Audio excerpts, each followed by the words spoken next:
మన ఎన్నికల్లో అందరం కలిసికట్టుగా పనిచేసాం. మీలో చాలా మంది తిరిగి భారతదేశానికి వచ్చారు. నెలల పాటు లీవ్ పెట్టి మా కోసం మీరు కష్టపడ్డారు.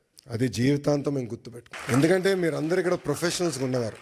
ఇలా ఆంటర్ప్రినర్స్ చాలా తక్కువ మంది ఉంటారు. సో 2 నెలలు 3 నెలలు ఆఫ్ తీసుకుని వస్తాం అనేది తేలికని పని, కానీ మీరు వచ్చారు. ఇప్పుడు అదే స్ఫూర్తి, అదే ఎనర్జీ రాష్ట్ర పునర్నిర్మాణం కోసం మనం పెట్టాల్సిన అవసరం ఉంది. అసలు పరిస్థితులు చాలా దారుణంగా ఉన్నాయి రాష్ట్రంలో. మన ఫీ రీంబర్స్మెంట్ విషయంలో, ఫీ రీంబర్స్మెంట్ మనం చెల్లించాలి, చాలా ఆలస్యం అయిందంటే ఎంత అంటే ప్రయారిటీస్లో ఇది ఇంక ప్రయారిటీ ఉంది, చేయాలి, మనం కంపల్సరీ చెల్లించాలంటే చాలా కష్టపడాల్సి వచ్చింది. అంటే అప్పుల పాలైపోయాం, వడ్డీ కట్టలేకపోతున్నాం, జీతాలు సకాలంగా చెల్లించలేకపోతున్నాం, అనేక ఇబ్బందులు ఉన్నాయి. బట్ బాబు గారు పదే పదే ఒక మాట అంటారు, opportunities are where crisis are. So అందరం మన రాష్ట్రాన్ని పునర్నిర్మాణం చేసుకోవాలి. ఇప్పుడే రామ్ ఒక మంచి మాట అన్నారు, తెలుగులో ఆంధ్ర రాష్ట్రాన్ని వదిలేసి ఇతర దేశాలకు వెళ్ళి నంబర్ 1 అయ్యారు, కానీ ఆంధ్ర రాష్ట్రం వెనుకబడి ఉంది. ఇప్పుడు తిరిగి రండి, పునర్నిర్మాణం చేద్దాం, కలిసికట్టుగా కష్టపడదాం.